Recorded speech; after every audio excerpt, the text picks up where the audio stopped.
रजीम बिस्मिल्लाहिर्रहमानिर्रहीम। आप तमाम सहाफ़ी भाइयों का शुक्रिया कि आप तशरीफ़ लेकर आए। एक तो आप सब लोगों को गुज़श्ता ईद की दिली गहराइयों से मुबारकबाद। उसके बाद सबसे पहले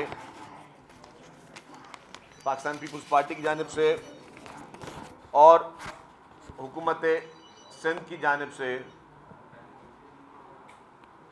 स्वीडन में जो कुरान पाक की बेहुरमती हुई, उसमें पूरे आलम इस्लाम, हर मुसलमान और मैं समझता हूँ कि गैर मुसलमानों में भी, जो गैर मुस्लिम थे, उन्होंने भी दुनिया भर में इसकी शदीद मज़म्मत की। तो उसकी भी हम बहुत ज़्यादा मज़म्मत करते हैं और ये नाकाबिल बर्दाश्त अमल है, इसको किसी भी सूरत में बर्दाश्त नहीं किया जा सकता। 3-4 इशूज़ हैं जिस पर आज मुझे आपसे कुछ बातचीत करनी है। जो सबसे एक अहम इशू इस वक्त जो सिंध भर में महसूस किया जा रहा है, वो गैर एलानिया लोड शेडिंग जो सिंध के हर ज़िले में इस वक्त महसूस की जा रही है। कराची में भी लोड शेडिंग का दौरानिया बहुत बढ़ा दिया गया है, लेकिन खुसूसी तौर पर सिंध के अज़ला जो हैं उनमें पहले घंटों में बातें होती थी, अब दिनों की बातें हो रही हैं। पहले ये होता था कि जी 12-12 घंटे, 14-14 घंटे, 16-16 घंटे बिजली जाती थी। अब जो है,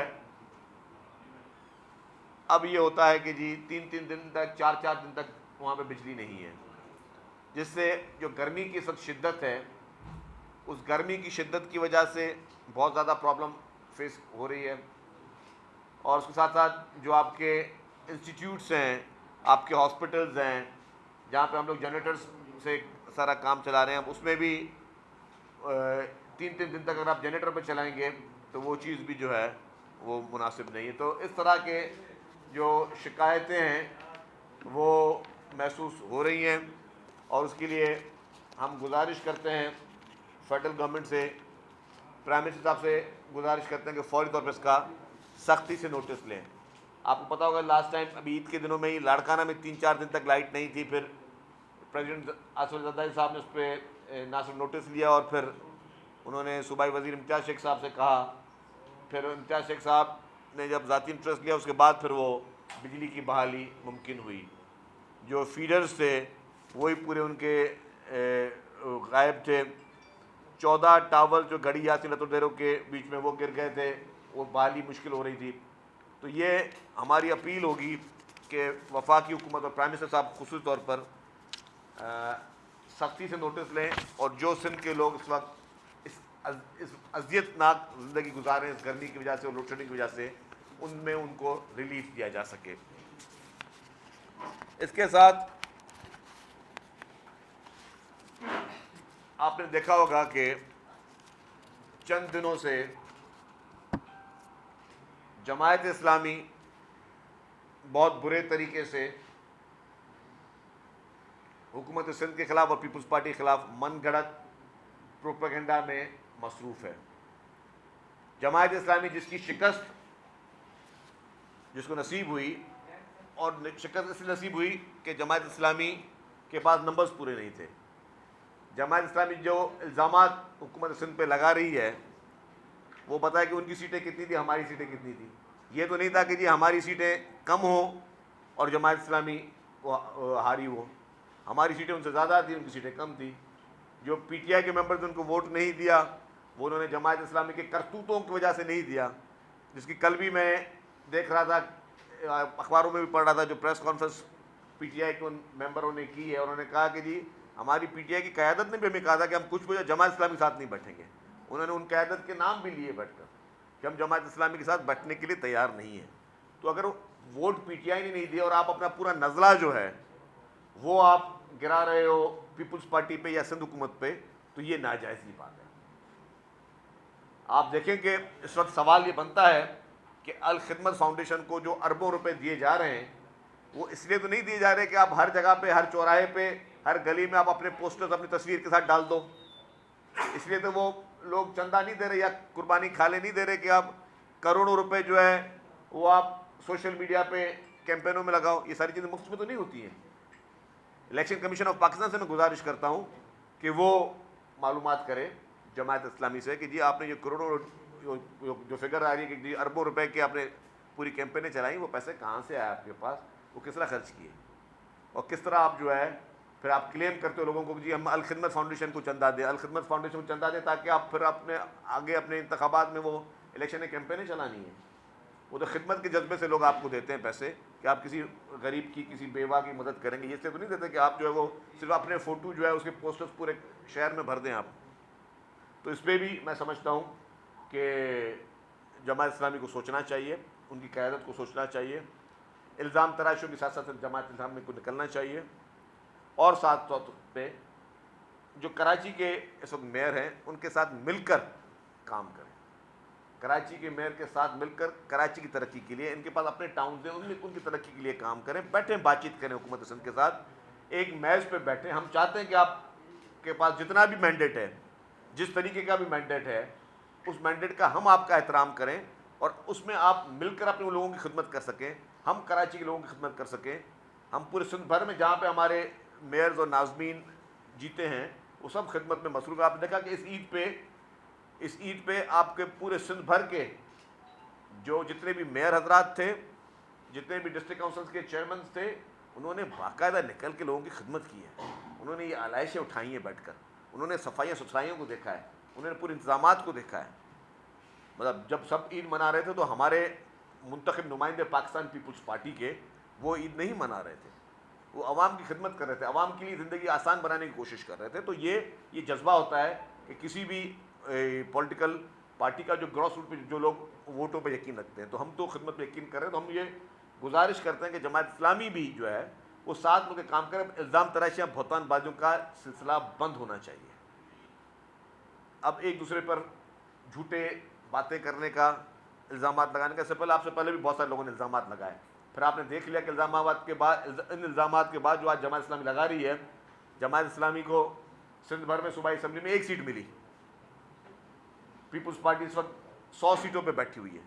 तो अगर आपके इल्ज़ामात की सियासत जो आप करते आए हो, आपकी तर्ज सियासत आप करते आए हो, जो तालीमी इदारों को आपने जिस आग में आप डालते हुए आए हो, लोगों के जहन में जो आप नफरतें पैदा करते हुए आए हो, उससे अब आप बाहर निकलें। अब आप डेमोक्रेटिक प्रोसेस में आएँ, आप खिदमत करेंगे, आपको वोट मिलेंगे, आप आवाम के लिए काम करेंगे, आपको वोट मिलेंगे। नहीं करेंगे तो फिर आपके साथ वही होगा जो आपका इस बार हुआ है कि आपको लोग फिर मुस्तरद कर देंगे। आप आज भी जो सीटें आपको मैंडेट मिली, जिस तरीके से मिली, वो एमक्यूएम के बाइकॉट की वजह से मिली। अगर एमक्यूएम बाइकॉट नहीं करती तो फिर आप आज बहुत नीचे होते।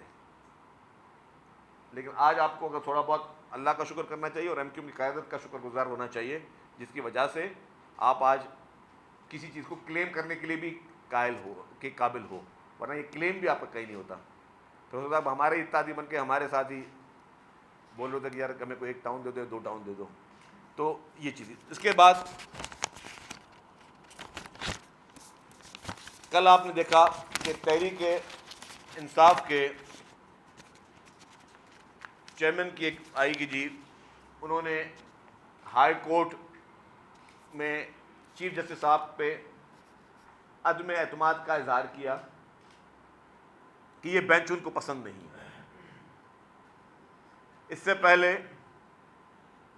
इन्हीं जज हजरात को तहरीक इंसाफ धमकियां भी देती रही है। तहरीक इंसाफ के चेयरमैन खुद धमकियां देते रहे हैं, खुद उनको बड़े पब्लिकली थ्रेट्स करते रहे हैं। लेकिन अब उन्होंने कहा कि उनको इस बेंच में एतमाद भी नहीं है। ये क्या है? ये सारे लेटर्स, ये सारे प्रेशर टैक्टिक्स हैं।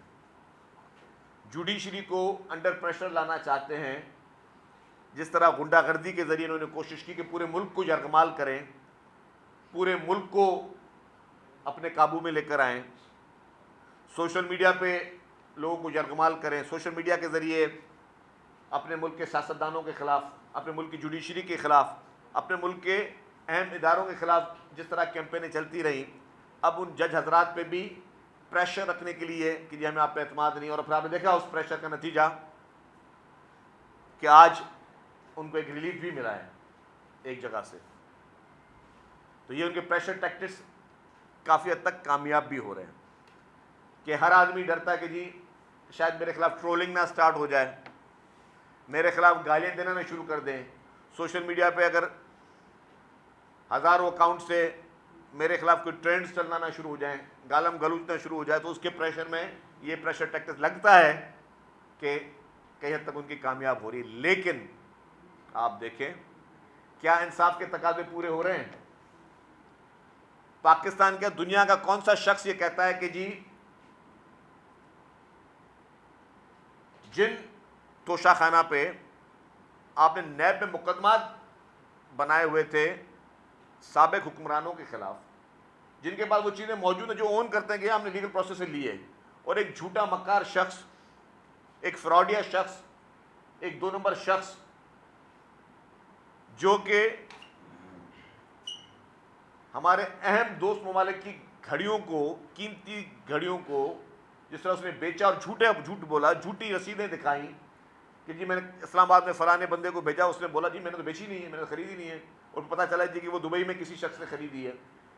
और इस तरह वो अपने ना, उसके बाद वो पैसे खरीदने के लिए वाइट पैसे थे, फिर वो सारी प्रोसीजर, एक एक चीज़ उसकी झूठ से बुलंद है, और वो उसने सरकारी खजाने को भी नुकसान पहुंचाया, सरकार से हुकूमत पाकिस्तान की साख को भी नुकसान पहुंचाया।